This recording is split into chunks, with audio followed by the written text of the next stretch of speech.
በዛሬው ቪዲዮዬ በብዙዎቻችን የልጅነት ጊዜያቶች ላይ ካየናቸው የህንድ ፊልሞች መካከል ዶል ላይ በትወናዋ ስላስደመመችን ሮማ ወይም ናሽናል ፊልም አዋርድስ ፎር ቤስት አክተረስ ተብላ እንድትሸለም ካደረጋት ፋሽን ፊልም ላይ የምናውቃት ተወዳጇ የህንድ አክተረስ፣ ፊልም ፕሮዲውሰር፣ ዘፋኝ፣ ቢዝነስ ውመን፣ ሞዴል እና የዩኒሴፍ አምባሳደር ፕሪያንካ ቾፕራ ሙሉ የህይወት ታሪክ እንመለከታለን።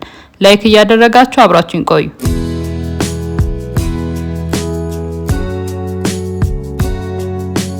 አባቷ አሾክ ቾፕራ ይባላል። በኢንዲያን አርሚ ውስጥ በዶክተርነት ያገለግል ነበር።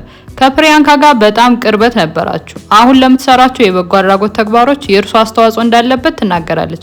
አባቷ እንደ አውሮፓውያን አቆጣጠር በ2013 በካንሰር ህመም ምክንያት ከዚህ ዓለም በሞት ተለይቷል። እናቷ ማዱ ቾፕራ ትባላለች። ዶክተርና ፊልም ፕሮዲውሰር ናት። አሁን ላይ የልጇ ፕሪያንካ ማኔጀር ናት። ፕሪያንካን አንድ ታናሽ ወንድም ብቻ ነው ያላት። አሁን ላይ 37 ዓመቱ ነው። ምንም እንኳን ከእናትና አባት የተወለደ እህት ባይኖራትም እንደ እህት የምታያት ያክስት ልጅ አለቻት፣ የአባቷ እህት ልጅ። እሷም ዘፋኝና አክተረስ ናት።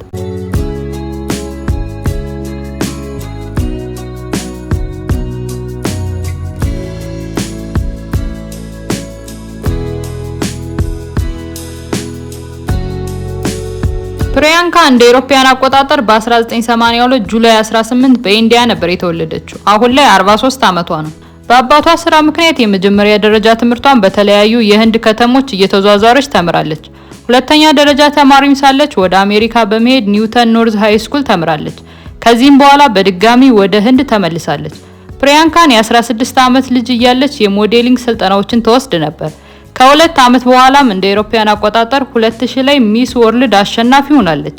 ከዚህም በኋላ የተለያዩ የፊልምና የማስታወቂያ ስራዎች ወደ እሷ መምጣት ጀመሩ። ፕሪያንካም ዩኒቨርሲቲ መግባቱን ወደ ጎን በመተው ወደ ትወናው ዓለም ተቀላቀለች።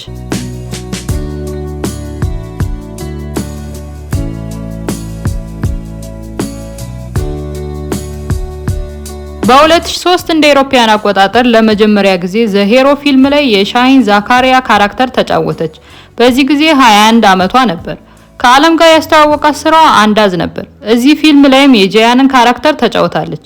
ፕሪያንካ ገና በ18 ዓመቷ ሚስ ወርልድ ስታሸንፍ $50,000 ተሸላሚ ነበረች። ከዛም በኋላ የመጀመሪያ ፊልሟን ስትሰራ በ21 ዓመቷ $12,000 ተከፋይ ነበረች። እና ፕሪያንካ ወደ ዩኒቨርሲቲ ከመግባት ባሻገር ሌላኛውን መንገድ መከተሏ ጥሩ ውሳኔ አልነበረም ትላላችሁ?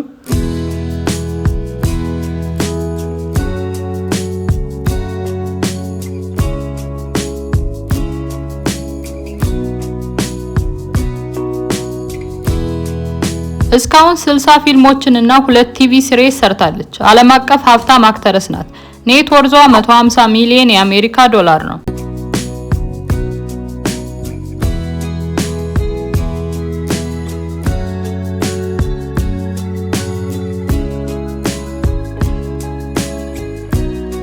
አሁን ደግሞ የፍቅር ህይወቷን እንመለከታለን። ላይክ እያደረጋችሁ አብራችሁን ቆዩ። ምንም እንኳን ከሷ የተሰጠ ማረጋገጫ ባይኖርም ፕሪያንካ ከአክሻይ ኩማር እና ሻሂድ ካፑር ጋር ለስራ በተገናኘችባቸው ጊዜያቶች የፍቅር ግንኙነት ጀምራ ነበር ይባላል።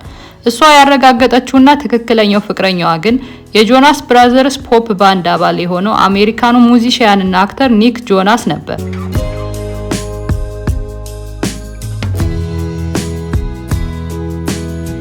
በኒክ እና በሷ መካከል የ10 ዓመት ልዩነት አለ። እሷ 43 ዓመቷ ሲሆን እሱ ግን 33 ዓመቱ ነው። በ10 ዓመት ትበልጠዋለች። ውድ ተመልካቾች የፍቅር አጋራችሁ በ10 ዓመት የምትበልጡት ቢሆን ፍቅር ይበልጣል ኤጂስ ነምበር ብላችሁ እንደ ፕሪያንካ ተቀበሉት ነበር? መልሳችሁን ኮሜንት ላይ ጠብቃለሁ። ወደ ታሪካችን ስንመለስ የኒክና ፕሪያንካ የመጀመሪያ ትውውቃቸው 2016 እንደ አውሮፓውያን አቆጣጠር በትዊተር ነበር። ኒክ ዊ ሹድ ሚት የሚል መልእክት ላከላት። ፕሪያንካ ግን አላገኘችውም ነበር። ከአንድ ዓመት በኋላ 2017 ሆሊውድ ባዘጋጀው የኦስካር ፓርቲ ላይ ኒክ ፕሪያንካን ፈልጎ በአካል አገኛት።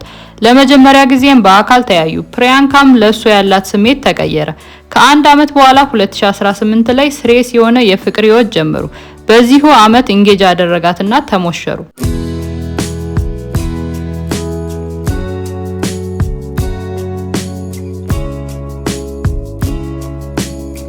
ሰርጋችሁ ህንድ ውስጥ በሚገኘው ሮያል ፓላስ ሆቴል ነበር።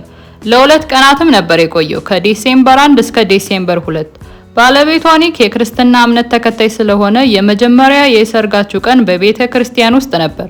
አለባበሳቸውም ዌስተርን ስታይል ነበረው። በሁለተኛው የሰርጋቸው ቀን ፕሪያንካ የሂንዱይዝም እምነት ተከታይ ስለነበረች ሰርጋቸው ሂንዱ ዌዲንግ ስታይል ነበረው። በሁለቱም ቀናቶች እንግዶቻችሁ በሮያል ፓላስ ሆቴል ያስተናግዱ ነበር። በክርስትና እምነት አስተምሮ ሚክስድ ሪሊጅን ዌዲንግ የማይፈቀድ ቢሆንም በሀገረ ህንድ ግን አንዳንድ ቤተክርስቲያኖች ይህንን ተግባር ይፈቅዳሉ። ፕሪያንካንና ኒክም ይህንን ያደረግነው ለሁለቱም ሃይማኖት ክብር ስላለን ነው ብለዋል። ይህንን ተግባር እንዴት አያችሁት? ሐሳባችሁን ኮሜንት ላይ ጻፉልኝ።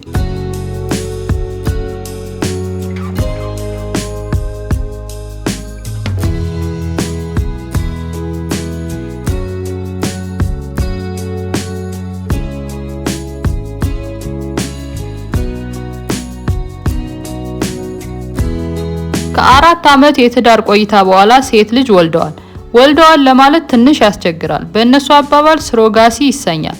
አንዲት ሴትን በመከራየት ማዕፀኗን ተጠቅሞ ልጃችሁን እሷ አርግዛ እንድትወልድ ካደረጉ በኋላ ልጅቷን በመቀበል ለግለሰቧ ክፍያውን ይፈጽማሉ። ስሮጋሲ አሰራሩ መጀመሪያ ከሴቷ እንቁላል ከወንዱ ስፐርም ይወስዱና በላብራቶሪ ውስጥ ጽንስ ይፈጠራል። ከዛም ከተከራዩት ማዕፀን ውስጥ ያስገቡታል። ወደ ታሪካችን እንመለስ። አሁን ድረስ ፕሪያንካ እና ኒክ በትዳር እየኖሩ ይገኛሉ። ልጃቸው ማልቲ ትባላለች። አሁን ላይ 4 ዓመቷ ነው።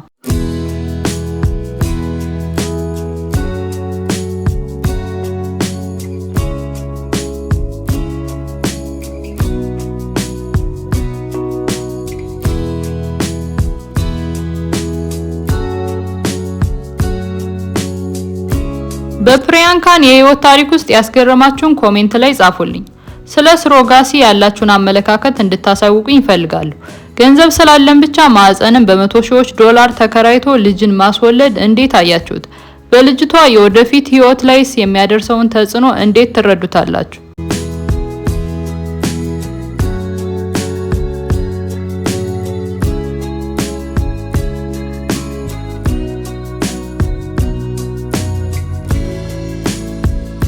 ፕሪያንካን ከትወነው ባሻገር ዘፋኝ ናት። እስካሁን 10 የሙዚቃ ስራዎችን ለህዝብ ጆሮ አድርሳለች።